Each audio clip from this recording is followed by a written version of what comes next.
نشكر الأخ ملاس على الدعوة.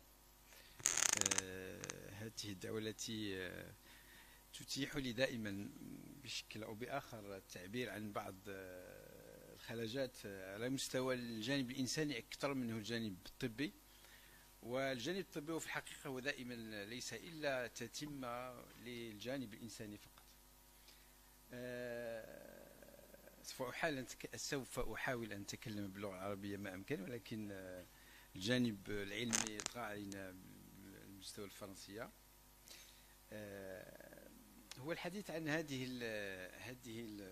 المرض حقيقة هو حديث له أبعاد كثيرة على المستوى السوسيولوجي أكثر منه والإنساني.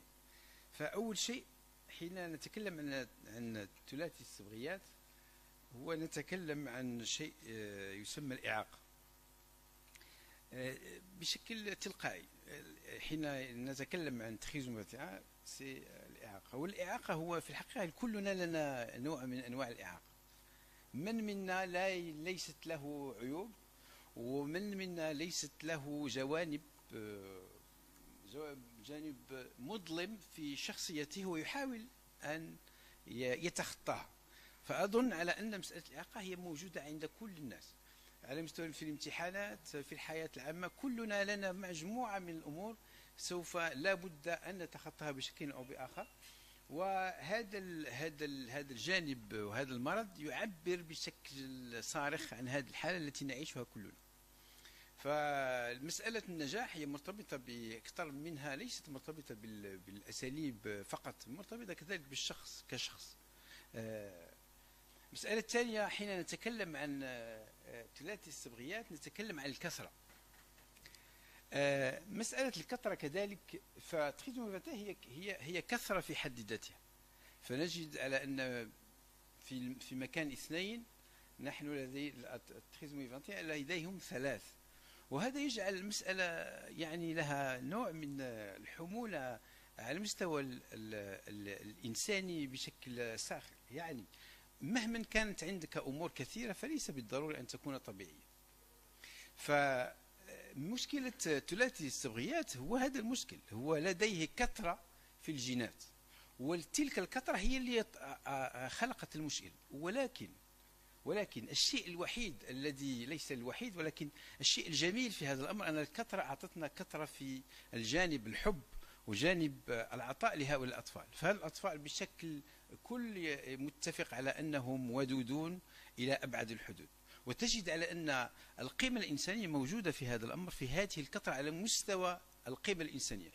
نعم خلقت مشاكل مادية ومشاكل طبية، ولكن هذا يجعل من الأمر يعني، ونعرف أن الكثرة في جميع الأمور حتى حتى في الغزوات. وأعجبتكم كثرتكم. ليس المشكل في الكثرة، ولكن المشكل في القيمة للشيء. J'ai fait exprès de mettre ici le film 8e jour parce que moi, en fait, je l'ai vu, mais c'est extraordinaire comme des Sehida. Il faut le voir parce que l'histoire, il est formidable. Parce que c'est quelqu'un qui vivait tout le temps avec son travail. Sa priorité dans la vie, c'est le travail. Point c'est tout. Il n'y a aucune priorité dans la vie. Mais un jour, il rencontra un enfant trisomique et voilà. C'était une trouvaille extraordinaire.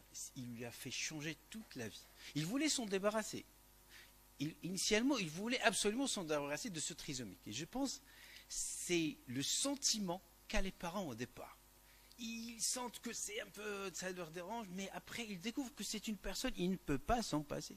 Parce qu'il est incarné, il est intriqué en sa personne.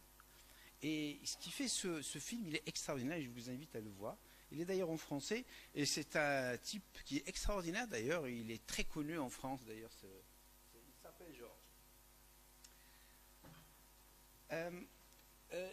Ça aussi j'aimerais bien en parler de l'histoire, parce que l'histoire me fascine, et l'histoire c'est la chose qui absolument, qui nous manque dans notre vie. Parce que نحن أمة لا تقرأ تاريخها. Et c'est parce qu'on ne lit pas l'histoire, c'est on refait les mêmes erreurs. L'histoire a prouvé que, premièrement, c'est pas c'est pas ce monsieur-là qui a découvert vraiment la trisomie, qui est Down. C'est pas lui. C'est deux avant lui qui ont découvert la maladie. C'est Edward Seguin. Et d'ailleurs, c'est Edward Seguin, c'est quelqu'un qui était appelé l'instituteur des handicapés. Parce que lui, non seulement il décrivait la maladie, mais il les traitait. Il les considérait comme des gens qui ont besoin d'être traités et besoin d'être accompagnés dans leur apprentissage. Et il a construit tout un tas d'écoles pour ça. Deuxième, Jean-Étienne Esquinol, et là, il l'a découvert bien à lui. Seulement, c'est vrai que Down, il l'a décrit d'une façon extraordinaire. Il l'a décrit d'une façon extraordinairement bonne, et pour ça qu'il a eu. Mais, et ça, j'invite l'association à changer le nom. Parce que Down, premièrement, c'est pas le premier. Deux, c'est parce qu'il a basé sa description sur des critères racistes. Il a décrit d'ailleurs, il a décrit dans son papier, moi je l'ai lu en entier. Premièrement, il a classé l'être humain en catégories américaines, éthiopiennes, mongoliennes et malaises.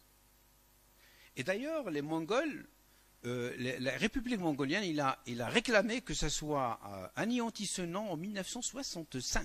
Ça a été anéanti parce qu'il ne faut pas utiliser ce mot parce que ça a été, et même il est allé chercher voir ce que les Mongols ils sont. Il a fait toute sa description sur des critères très très très racistes et avec l'eugénisme qui s'est développé après, justement avant et après avec Darwin et son fils. Mais ça, il faut absolument que ça soit intégré. D'ailleurs, vous allez lire sur l'Institut, au niveau du site de l'Institut Lejeune, ils décrivent bien ça. Ils disent eux-mêmes qu'il ne faut pas utiliser, il faut dire trisomie 21 tout court. Alors, qui a eu, et c'est l'histoire, elle est formidable, la trisomie 21. Là, cette femme, moi, que j'ai rencontrée personnellement, et que j'ai eu l'occasion aussi d'assister à une de ces conférences, c'est elle qui a découvert la trisomie 21. Il s'appelle Madame Marthe Gauthier. Qu'est-ce qui s'est passé avec le jeune? C'est celui-là. C'est que le jeune, ça a été son collaborateur. Elle a trouvé la maladie. Elle n'avait pas de microscope à l'époque performant pour imprimer. Qu'est-ce qu'il a fait? Il lui a dit, moi je vais vous le faire aux États-Unis. Il est parti aux États-Unis et il a déclaré 6 mois après que c'est lui qui a déclaré. D'ailleurs, ça a toujours fait le buzz dans les médias. Et c'est une femme extraordinaire. C'est elle qui a découvert, c'est plutôt que le jeune. Et ce monsieur qui a découvert pas vraiment Down, bien que c'est la personne qui a bien décrit la maladie.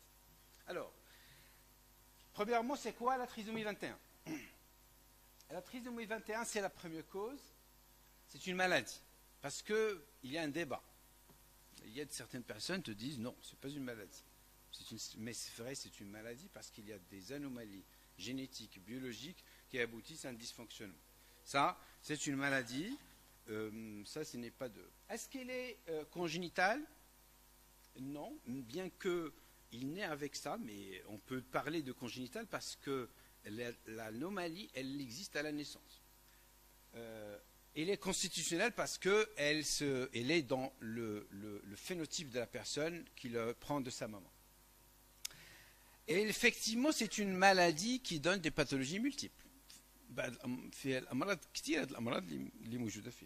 Chromosome supplémentaire, l'âge de maman Cain, mais il n'est pas obligatoire parce que rien que moi, de ma consultation, je peux vous dire que j'ai 1000 et quelques de patients que je suis. Je vous assure que c'est à peu près 20%. C'est des femmes qui sont entre 18 et 25 ans. 18 ans, hein, 18 ans, c'est facile. C'est pas l'âge, c'est pas que l'âge. Certainement, il y a d'autres facteurs. C'est pas que l'âge qui fait que ces patients deviennent. C'est pas l'âge. Alors, le syndrome de Down, c'est synonyme de régression. Lui, il parle de régression sociale. Il y a certains degrés de purification que j'aime pas en tout cas. Les droits des trisomiques, moi je pense, eux, ils ont un problème mental. Ils ont un problème de comportement. Ils ont besoin d'un compagnon. Mais la chose que les pays européens et développés n'en parlent pas, ils n'en parlent plus, c'est que le côté médical. Ça ne devrait plus être à jour, le côté médical. يعني الحق في أنه نكتشف ان عندها مرض معين فهذا ما خصش يكون مشكل. المشكل اللي كاين هو l'accompagnement psychologique, l'accompagnement comportemental, éducatif et tout. C'est ça ce qu'on. Mais sinon le côté médical, ça ne devrait plus être d'actualité. Dans les pays, dans tout le monde, ce n'est pas plus une priorité. C'est là, mais là, on devrait plus. Normalement, on ne devrait plus parler de ça. Alors, la physiopathe, c'est extraordinaire aussi. Parce que c'est ce qui paraît que c'est un excès de gènes. C'est une déficience par excès. Ce n'est pas une déficience parce qu'il y a un manque. C'est parce qu'il y a trop plein, ce qui se passe qu'il y a un dysfonctionnement. Mais, comme j'ai dit, ça n'a pas abîmé les qualités humaines. C'est qui fait que c'est quelque chose qui est purement humain, en fait. Ça déclare la pure humanité de la chose, finalement. Mais ça a bousillé certaines choses. Comme un ordinateur, d'ailleurs, un ordinateur que tu ouvres 40 fenêtres en même temps, il ne peut pas faire l'affaire. C'est la même chose. Donc c'est exactement ce qui se passe chez les trisomiques. C'est tellement, il y a beaucoup de choses qui se... Alors, il y a des anomalies de neurotransmetteurs, c'est une maladie de l'intelligence, une maladie de la mémoire, et il y a un dysfonctionnement commun avec certaines maladies qui sont l'X fragile et l'Alzheimer. Ce qui pousse, ce qu'ils disent d'ailleurs l'Institut Lejeune, qui est la grande société qui s'occupe de ces patients dans la recherche, ils disent que bientôt, 10 à 15 ans, on aura à la main un objet pour une étude clinique, pour le traitement de la déficience au niveau du comportement. Parce qu'ils ont testé sur la souris déjà, et on sait que sur la souris, dans 30 minutes, ils ont pu régler le problème de comportement. Dans 30 minutes chez la souris. Mais, a priori, je parle des problèmes de comportement.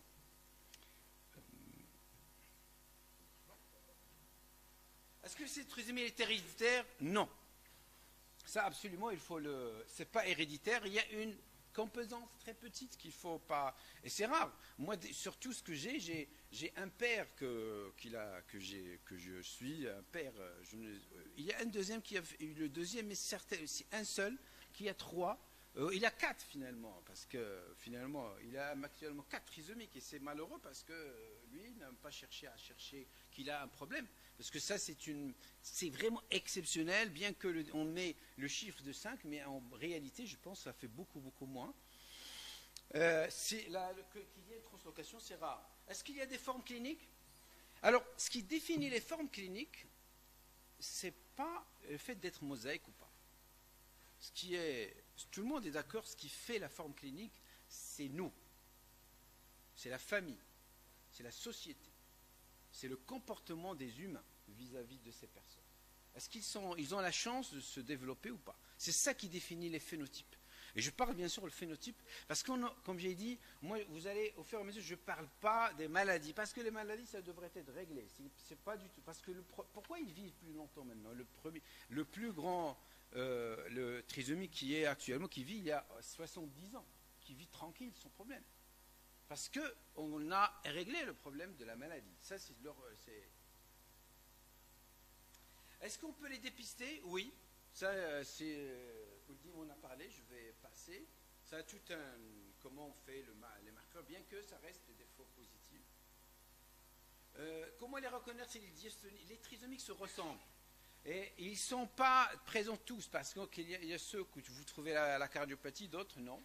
Il y a mais ce qui est sûr, c'est que tous, ils ont un retard mental. Les signes les plus constants, il faut peut-être oublier tout, mais là, c'est des signes qui sont constants. L'hypotonie, avec l'hyperlaxité, qui font toutes leurs complications ostéo-articulaires. Les visages qui iront avec une hypertellurisme et épicanthus, c'est les deux là. Vraiment, les plus constantes, c'est l'hypotonie et l'hypertellurisme avec l'épicanthus. Ça, c'est s'il y a deux à reconnaître, à savoir, systématiquement, c'est ces deux-là. Les yeux étirés comme les Mongols, ça c'est connu. Et les signes cliniques, les plus qu'à chercher déjà en prénatal, cet écart, ce qu'on appelle le signe de la sandale, cet écart du pied, cet écart de l'orteil, le premier orteil par rapport au reste. C'est ça ce qu'on appelle le signe de la sandale qui est fréquent, et plus la clarté nucale qu'on vérifie en prénatal.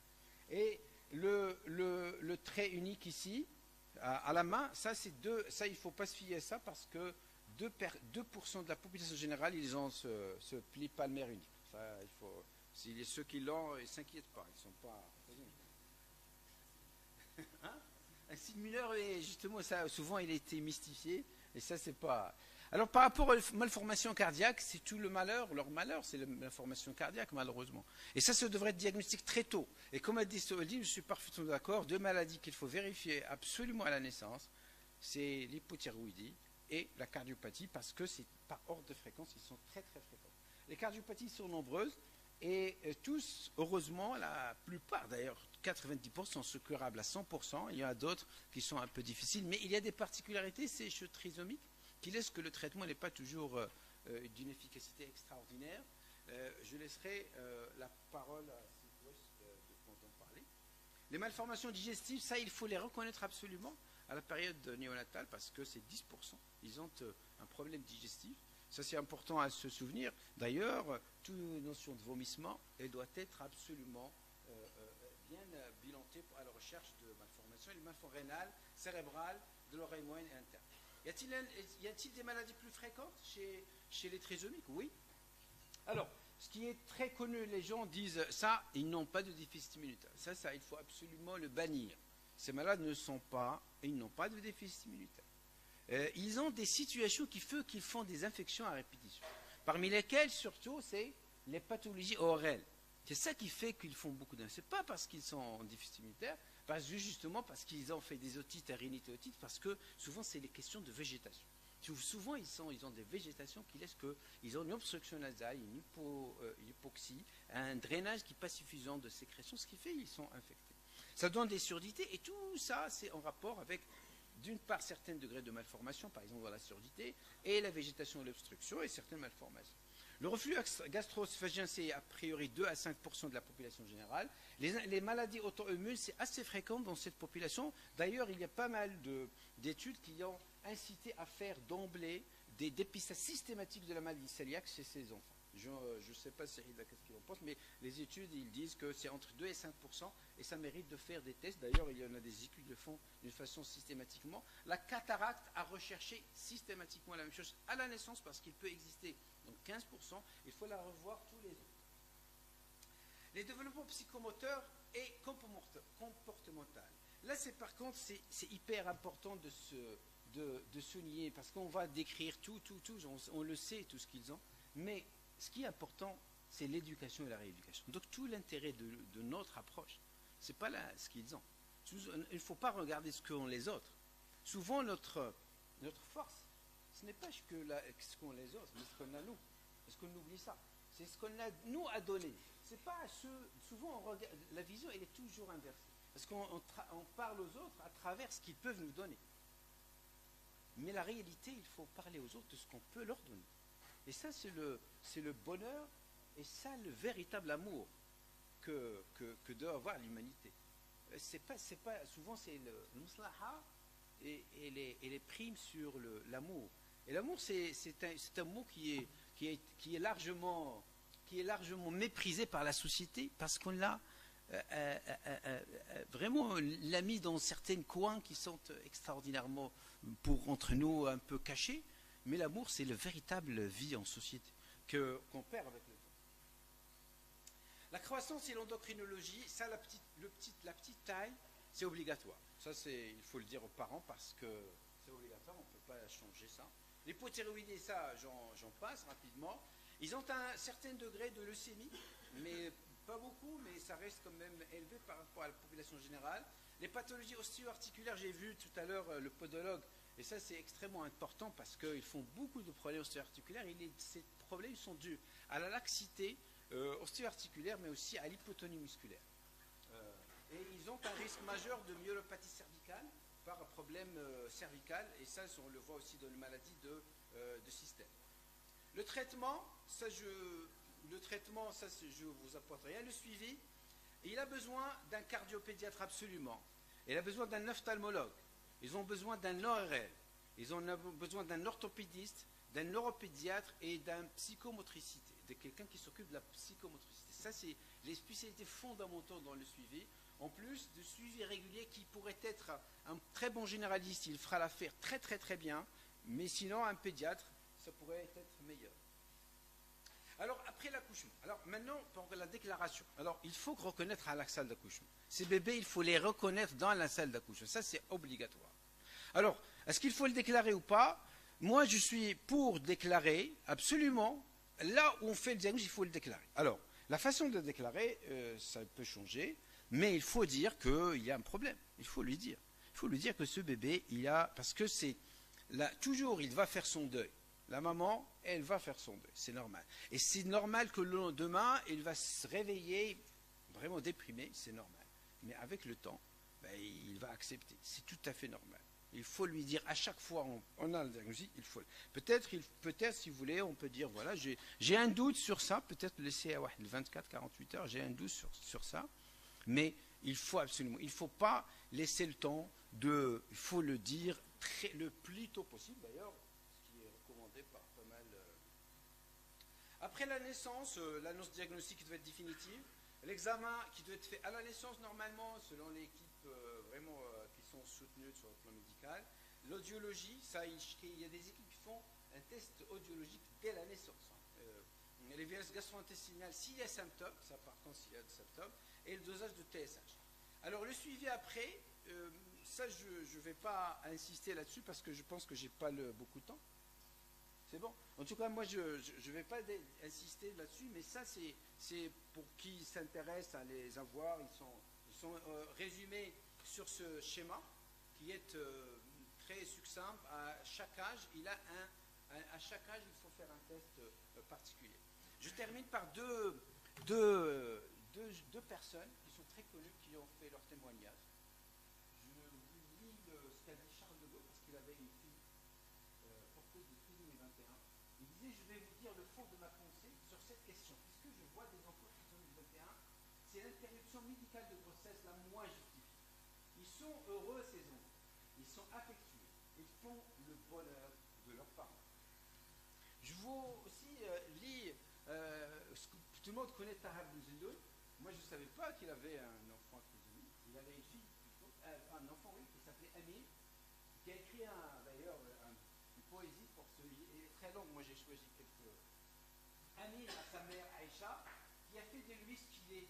Cet enfant est une écorce d'un fruit rare. Il est le fruit de toutes les saisons. S'il est imprévu, c'est qu'il est un soleil sans caprice dans un ciel trop clair pour nos yeux. Il déborde de douceur qui embrasse nos sentiments. Il est innocent. Il est innocence éparse dans une société qui ment.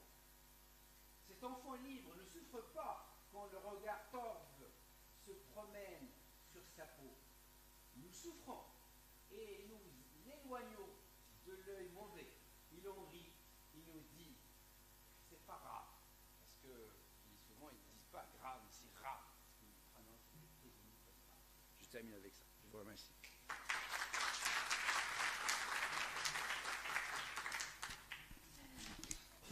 بسم الله الرحمن الرحيم. حقيقة نبغي نشكر الشكر الجزيل الأستاذ سمير العثماني اللي هو في حقه ماشي غير بيدياتر، بل هو بين من خلال هذه المحاضرة أنه هيستوريان فيلوزوف وعنده يعني عنده ما يعطي في لا سوسيتي. زعما برافو.